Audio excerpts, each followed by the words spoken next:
Hi, everyone. Thanks for joining me for the very first episode of the Crank and Boom podcast. I'm so glad that you're here. I wanted to take the first couple episodes to introduce myself and tell you the story of how I got into this crazy ice cream business and give you a peek at a few topics we'll dig into a little more in future episodes. So let's get way back in the time machine and go back to the very beginning, the very, very beginning of where our story starts. I was born in Lexington. I grew up in Frankfurt, the capital, which was about half an hour away. So my parents came over to the States back in the early 70s. My aunt, who is a physician, was doing her residency at UK. And that's how we landed here in Kentucky. And they decided when they got married that they would come over here. Actually, I'm pretty sure they didn't decide together. I'm pretty sure my mom told my dad that they were going to come over to the States. And he said, okay. And that is why their marriage has worked out for almost 50 years. This year, it'll be 50 years that they've been together. She and my dad both felt like America was this place of opportunity, as many immigrants do, and that, you know, their future children would have all these wonderful opportunities that we would not have back in Thailand. So my mom and dad came over. They spent time working and going to school, and then went back to Thailand for a little bit. Had my sister, my big sister, and eventually came back over here for grad school. And my mom got a master's in biology. My dad got a master's in public affairs. And they kind of switched off doing work and also doing childcare and then also doing school. Eventually had me, and they worked different jobs. My dad worked in hospitality and was able to work as bartender, work in catering, work at golf courses, work at country clubs. And my mom also worked in fast food. She eventually got a job with the state using her biology degree. And eventually they decided, because my mom loves to cook, that they wanted to have their own business. My mom had always kind of dreamed of having her own restaurant. She just loved cooking. She's been cooking since she was teeny tiny, just going to street vendors in Thailand and helping them cook. And she's always loved making food. She always helped her mom, my grandmother, make food. So that tradition is very deep within our family. So growing up in the restaurant, it was extremely hard work after school. We would either go to an activity, which we had to get to ourselves if our parents weren't available. And then we would have to figure out a way home or a way to the restaurant. And then I'd do my homework at the restaurant, do the restaurant work. We'd close at 10, 11 o'clock, get home, do more homework if you had to, and then just start the cycle all over again. So I learned from childhood those customer service skills. Used to be very terrified of people. So people would come in the restaurant and I would literally run away to the back, and my dad would literally push me back out into the dining room and say, well, go seat them. And so I would conquer my fear. I'd get some menus. I would seat people. I would pour water. That was my first job. I poured water. And my second big job that I was super excited about was to be able to work the cash register. So I kept playing with the buttons, and my dad kept saying, well, if you're going to play with the buttons, you might as well learn to use it and be useful. So he taught me how to run the cash register. So I would take payments as people left, and people thought that was really cute that I was small and I knew how to take a credit card and run a credit card.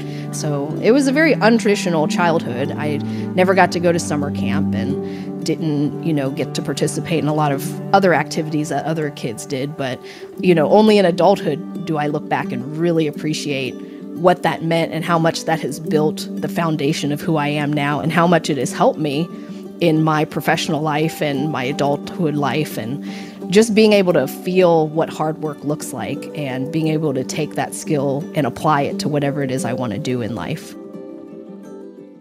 So being ingrained as a kid in this restaurant life, which I would now equate to working the family farm, it was the family business. We were expected to work in the business. I, did that for 10 years from age 7 to 18 until I graduated, and swore that I would never work in a restaurant again. And I also swore that I would never come back to Kentucky because I ended up going to school in North Carolina. That's just where I was when I left. I felt like I needed a change of scenery. I didn't really feel like I really wanted to work in the restaurant anymore. I didn't really know what I was going to do. I think originally I was thinking I was going to go to med school, like every good other Asian daughter. And my sister had gone to med school, and it seemed like a good path for someone who did pretty well academically. And I got to college and really struggled with the whole path of pre-med, started to not do very well in school. I went through a bad breakup, and this was about the time that 9/11 happened. So it just felt like the whole world was falling apart while I was trying to figure out my life, and didn't really know what was going to be next, and wasn't sure what I would do with myself because I always just thought I was going to go to medical school. So as I was going to graduate, this was in 2004, I was living in North Carolina. My sister was going to get married that summer, so she called me and said, so you should come back and help me with this wedding. I had not gotten a job at that point, but she said, we got this house, you can live upstairs and, be around to help with the wedding. And I thought that was a great transition with someone who didn't have a plan post-graduation, just to come home, help with the wedding, and then figure things out. And came home, lived in the house, loved it, and it reminded me how much I had missed home when I had been away for so long. It was just so comforting being home again and having that comfort and that support system and having my mom's food again. I just had missed Sunday dinners, or when my sister could call me and say, hey, do you want to go to Walmart at midnight? That used to be our thing, is to just go hang out at Walmart at midnight. And I just miss those little things that you can't do when you're so far away from your family. Eventually got a job with Lexington Habitat for Humanity in marketing. So I was marketing coordinator, fresh out of college, no job experience. I had had a lot of volunteer experience, but it was neat to be able to put what I had learned in school and actually put it into a nonprofit that I love so very much. And so that is where I actually met my husband. He was on the board while I was on the staff. And so our whole relationship is rooted in traveling abroad and giving to others. And I think that's why our business is rooted in that as well. And I think that's why we've had such a great relationship all this time. So for many years, I thought that, well, I'm going to have to start myself an international nonprofit so I can save the world.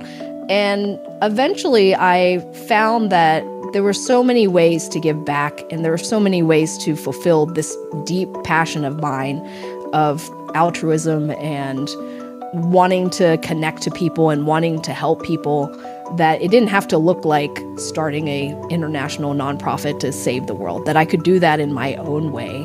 And I really started integrating that in our business, even when we started and we were tiny and we didn't have any money to give anybody. We were just trying to survive.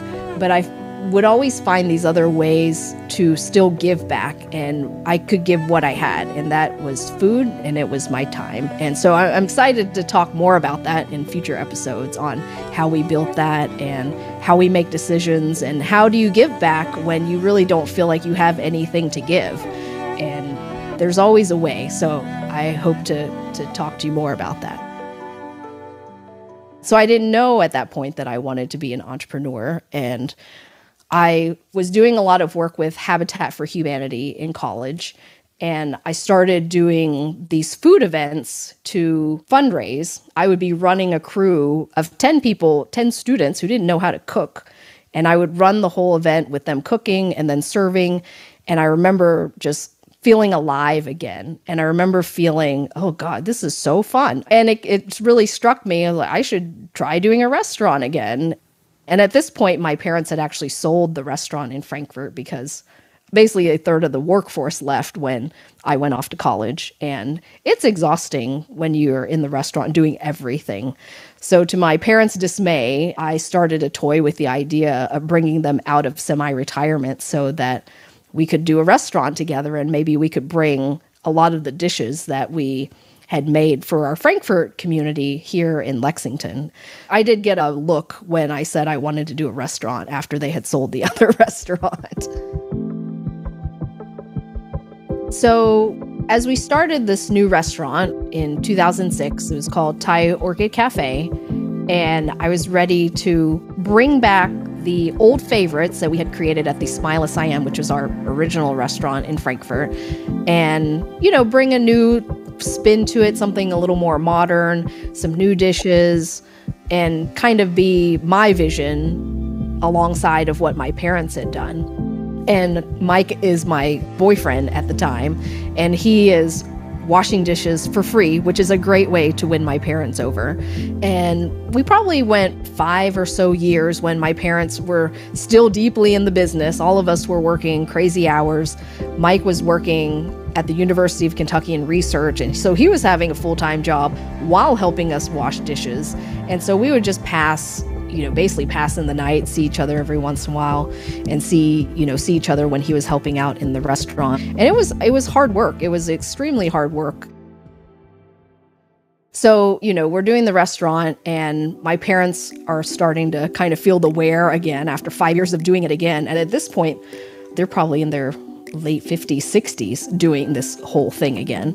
Mike and I were married by then, and we said, why don't we just buy the restaurant from them, and then they can go back into real retirement instead of being semi-retired and, being here and having to do this insanely labor-intensive work.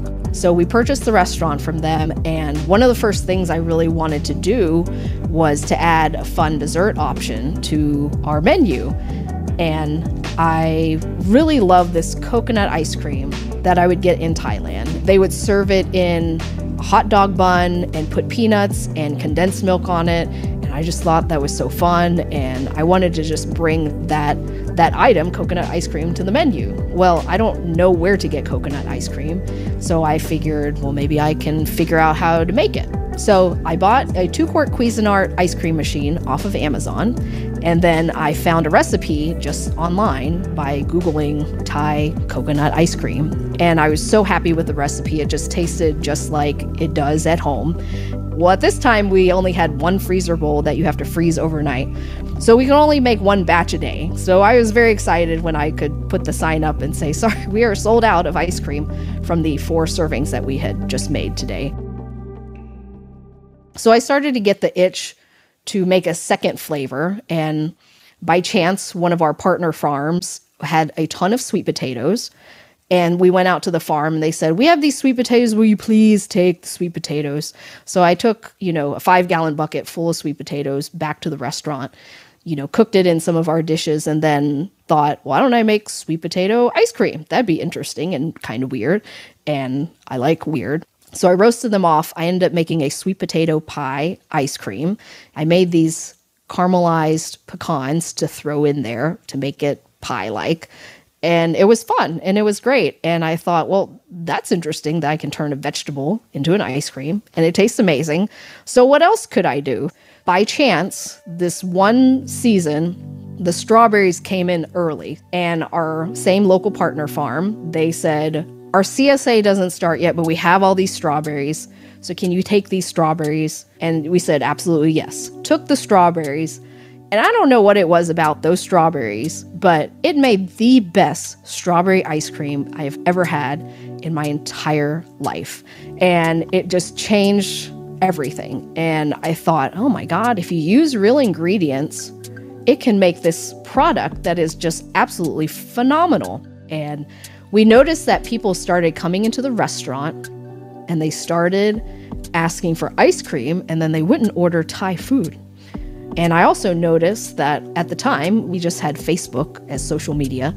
I noticed all my Facebook posts about ice cream probably got 2-3 times as many likes and comments as our Thai food posts. And then one of the real turning points for this whole process was it was January, and it was snowing and blizzarding like sideways, the whole sky was white. It was a huge snowstorm, but we were still open because we open all the time for anything. And a car pulled up out front of our restaurant, and a lady came in with like a Eskimo parka all bundled up, running through the snowstorm. And she came in and said, I'm just here for a few pints of ice cream. I said, oh, great. Do you want any dinner or Thai food? And she said, nope, just the ice cream. So this lady who is in a parka in the snowstorm had come all this way just to get some ice cream that's packed in a soup container that has no name. And that was the other big turning point that Mike and I looked at each other and said, maybe there is something with this ice cream. To hear the rest of the story, you're going to need to go check out episode 2. It's out right now. Just click play wherever you listen to your podcasts. You can find show notes for this episode over at crankandboompodcast.com, where you can stay up to date on all things podcasts, hear about our new flavors, and see how we're trying to help out one scoop at a time. Thanks for listening to the Crank and Boom podcast. If you want conversations like this every week, click the follow button on our show wherever you listen to podcasts. And if you liked what you heard today, please leave a review. That helps other people find us too. And I would love to hear what you have to say about what we're talking about. So that's all I've got for you today. I can't wait to meet you here again soon. Until next time, peace.